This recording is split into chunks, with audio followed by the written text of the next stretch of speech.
Welcome to the Full-Time FBA Show. In each episode, it's our goal to help you turn part-time hours into a full-time income selling almost anything on Amazon. And now, your hosts of the show, Stephen and Rebecca Smotherman. Welcome to episode number 204 of the Full-Time FBA Show. Today, we're going to talk about high productivity schedules that you can create as an Amazon seller and how we've been able to do it, and you can too. And with me to talk about this is one of the most productive people I know, my wife, Rebecca. How are you doing? I'm doing great. I don't know if I'm one of the most productive people out there, but I love studying this topic. It's something that I'm always working on in my own business, in my own personal development. So I'm really glad that you chose this topic for us today. Yeah, it's something that has impacted our lives because we apply it more to than just our Amazon business.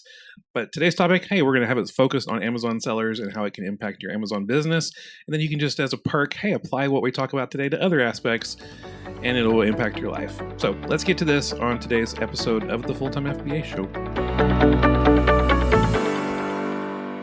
We all know that it's very important to be productive with the time we have to work in our Amazon business. Stephen and I know that you, our listeners, are all in different sorts of situations as you're trying to start or grow your Amazon business. Some of you have all the time in the world. You're retired or you're unemployed or for whatever reason, you just don't have a lot going on right now. But others of you have almost no free time at all to work on your reselling activities. And the rest are somewhere in between. With that said, what we're going to show you today will help everyone in every situation make the most of the time they have to be productive and profitable in their Amazon business. So let's get into this 6-step process that we've used, and we even teach our coaching students to use in order to create a high productivity schedule as an Amazon seller. Okay, Stephen, start us off with step number 1. So step number 1, and this will all be in our show notes. Number 1 is identify your most productive hours. And think about this for a few minutes. When do you feel the most productive? You know, everyone's different, so think about when you might be at your best. Some of you are an early bird and you work your best in the mornings, or some of you hit your stride in the afternoons, and others are night owls and you can work all night long. So when do you feel at your best? When are you most alert and focused on what you're wanting to do? Because being alert and focused, it helps you take care of those more complicated tasks more efficiently. So do your best in your normal rhythms of life and as best as you can to find out what time you're most productive. And I say as best as you can because, you know, if you can do your best in the morning, but you have small kids that are up and need some high levels of attention, then the morning time might not be your best. And it may not be the best time to focus on your harder and more critical tasks. But maybe when the kids go down for a nap, that's going to be your best time. So whatever your situation is, identify when your most productive hours are for working on your Amazon business. That's step number 1. And number 2 is to organize a to-do list of the tasks that you need to accomplish. Keeping a to-do list that's on running is just a great way to stay organized and on track. And it's kind of old school. You can write it all down on a piece of paper like Stephen. He is old-fashioned. He's got his notebook and his pen and paper to do his list. Did you call me old? I mean, that's kind of what happened just now. I use a digital to-do list. I use an app on my phone. Well, it syncs between my phone and my laptop to keep my running list of to-dos and recurring lists of to-dos. So just find what works best for you and stick with it. So it doesn't matter if it's on paper or it's digital. And then in this step, we also break down a few smaller steps. The first thing is you need to write down all of the tasks you need to complete. Basically do a brain dump and list everything from ordering supplies to sourcing inventory to learning from a course. Just write it all down. And then the second thing is prioritize your tasks. How do you prioritize your tasks? So remember, we've talked before about the one thing question. We did that in episode number 198. We've mentioned it several times, but we had an episode where we talked about it a little bit more. Episode 198, when we discussed the 6 critical questions to ask to get you to a high 6-figure Amazon income. Check that out at fulltimefba.com/198 if you haven't listened already. So the one thing question is this: what is the one thing I can do such that by doing it, everything else will be easier or unnecessary? And this comes from the book called The One Thing by Gary Keller and Jay Papasan, and it will help you prioritize what to do next. It will help you prioritize. For example, do you want to learn Keepa, but you haven't opened up an Amazon account yet? What is the one thing I can do such that by doing it, everything else will be easier or unnecessary? Well, you can't use Keepa until you have an Amazon seller account, so let's prioritize opening up that seller account. So before we get on to step number 3, remember step number 1 is write everything down, and number 2 is prioritize those tasks. And then number 3 is schedule your tasks. From the main task list that you made, you can start to move tasks into your weekly schedule or your daily schedule. Be sure you add a mix of some smaller and bigger tasks each day to your daily schedule and keep the times of your highest levels of productivity in mind. So that way, at the end of the week, you'll find that you've actually accomplished all you set out to do, rather than looking back and wondering what you did with all your time. You had it scheduled and you got it done.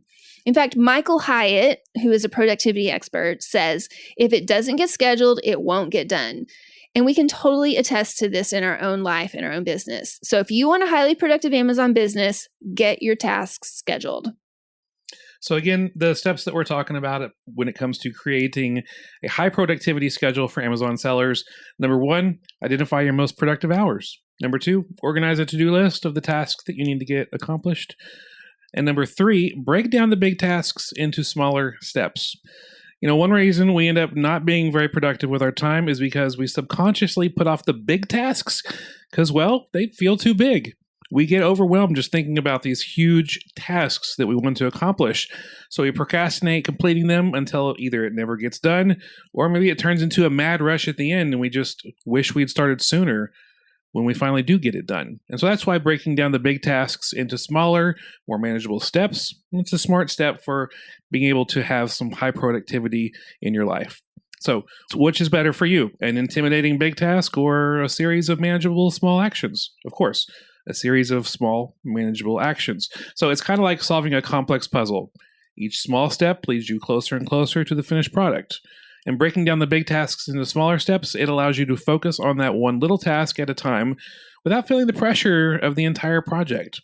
So as you complete each small task, you gain some momentum and get some sense of accomplishments. So that's really good. So breaking down the bigger projects into smaller tasks is also a great way to measure your progress. And so you can be incredibly motivated by that, and it can spur you on to get some even greater and greater momentum for more productivity. All right. And then our 4th thing that we want to bring to your attention about creating this highly productive schedule as an Amazon seller is that you need to remove or minimize distractions. When you're working or you're doing something fun or something creative and you just feel like you're in the zone, it seems like your productivity levels go through the roof when you're able to get in the zone, right? This type of situation actually has a name and it's called flow. Or it can be called deep work, which is what Cal Newport has called it. I highly recommend that book, Deep Work by Cal Newport. Unless it becomes a distraction. Well, yes. So the state of flow or deep work is a great place to be for productivity, but the simplest distraction can cause your working momentum to come screeching to a halt. So let's talk about those distractions for a moment. Different people have different levels of sensitivity when it comes to being distracted. So think about what distracts you. There are the obvious distractions. There's a TV on in the room, or you're trying to listen to a true crime podcast while you're working, or there's other people around, there's kids. Shout out to everybody who tries to work from home with kids at home. I'm so glad that school has started again so that distraction has been minimized. But those all can be distracting, and they can either take you out of the state of flow or your deep work, or worse, they can not even allow you to get into that state of flow or deep work in the first place. So all distractions, big or small, are secretly stealing your focus and chipping away your productivity. So identify your distractions and work out how to diminish or completely eliminate them. Of course, you cannot eliminate your kids, so that's not what we're saying. Right, but you can definitely pick the right times to get the work done while the kids are napping, while they're playing safely in the backyard, after they go to bed. And for those with older kids, you even have the opportunity to teach them what it's like to respect your time and create some healthy boundaries for you to get some work done without interruptions, except, of course, real emergencies. Real emergencies can be fine interruptions. Well, they're not fine interruptions. They're they're truly interruptions. Yes. So as best as you can, create a distraction-free zone to work in. Think about your workspace. Is it a zone conducive to high productivity, or are there some hidden distractions that are stealing your concentration and your productivity? Basically, you want your workspace to align with your desire for increased productivity. If you work from home, perhaps you need to look at relocating your workspace to a quieter part of the house. It also helps to clean up your desk because minimizing visual distractions can help with your mental distractions. Why are you looking at me when you said that? I mean, I don't know. I mean, you're right there and we're sitting here at your desk. Yes. Okay. Or another thing would be to invest in a pair of noise canceling headphones if you think that will help to reduce distractions. Also, I want to acknowledge that I can hear Peter playing Super Mario in the other room even as we do this. So I don't know if the microphone picks that up, but probably not, but it can be a distraction. Yeah. Yes. All right, let's move on to step number 5. Create a reward system for task completion. You might be thinking, what? Rewards for doing things? What am I, 5? No, you're human, and we humans tend to work better when we are incentivized. So that's why building in some kind of reward system into your schedule can take it from a boring average schedule to one that can possibly bring about high productivity. This is one that we do sometimes and not maybe often enough, but it can be a missing ingredient of a profitable and productive schedule. So the idea here is to create an extra layer of motivation and a reward for you to complete more tasks throughout the day.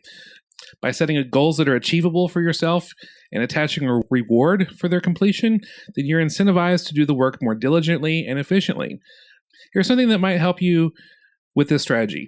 Don't overcomplicate things.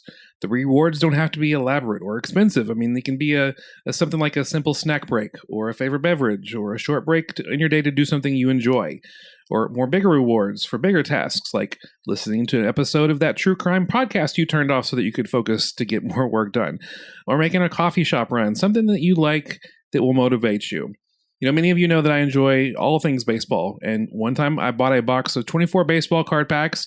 Each pack had 18 cards of baseball cards in it, and so when I got a task marked off my list, I rewarded myself with opening up one of those pack of baseball cards. Yes, I'm an adult, and I did this.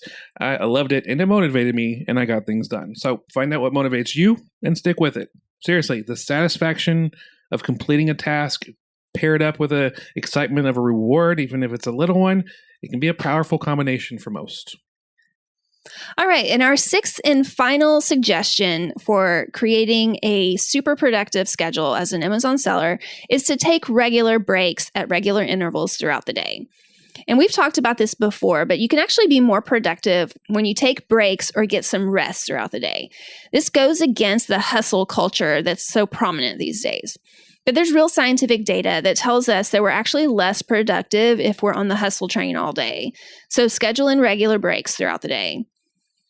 And you may be thinking, wait, aren't breaks counterproductive to productivity? Isn't that a distraction? But actually, that's not the case. Breaks are not a distraction to your deep work or your flow that we are telling you to strive for. We really want you to achieve that flow. And in order to do it, take breaks when you need to. Taking breaks at regular intervals throughout the day is not only good for your physical health, but also for your mental well-being. Studies have shown that taking short breaks every hour can increase productivity and prevent burnout. By taking a few minutes to stretch, go for a walk, or simply step away from your computer screen, you can recharge both your body and your mind. And this ensures that you're always operating at your best and you're in a better place to get back in the zone. So if high productivity is your goal, then start incorporating breaks into your daily routine. In fact, schedule those breaks if you need to, because like we quoted Michael Hyatt before, if it doesn't get scheduled, it won't get done. And I actually do this on a regular basis. I schedule in like a 20 to 30 minute break in the afternoon. That's an even longer break than I take at other times. And I'm pretty insistent that I get that 20 to 30 minutes of just complete shutdown of my brain. We actually say I need to go shut down my brain for a while. That's what Stephen and I will say when we need to do that. Yeah. And it just helps us, avoid that burnout, and it helps us to just get some more things done when we come back to work afterward. So obviously, we all want to be more productive, whether it's to help us to hit our daily tasks more often or more efficiently, or to carve out more time to source for profitable inventory, or just have more downtime after work. Productivity, it's a powerful tool. And so when it comes to improving our productivity and building a high productivity schedule, that's key. So you can be an Amazon seller who can identify your most productive hours and then organize a to-do list. You can break those down from big tasks into smaller steps and then remove distractions and create a reward system and then take breaks throughout the day. Then you're going to be able to be more productive and make steady progress toward achieving your goals.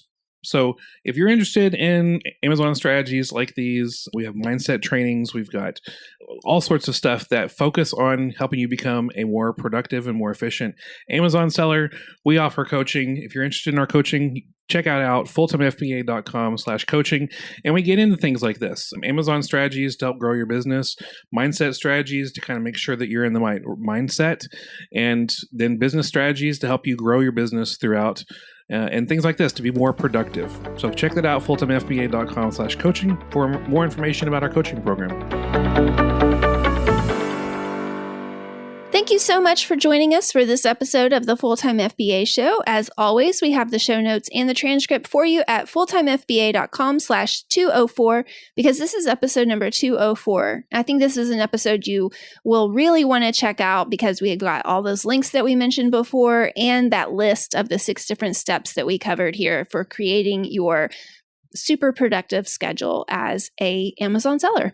And next week on the show, we're going to get real. We're going to talk about our biggest Amazon FBA failures that we've experienced in over 10 years of reselling on Amazon.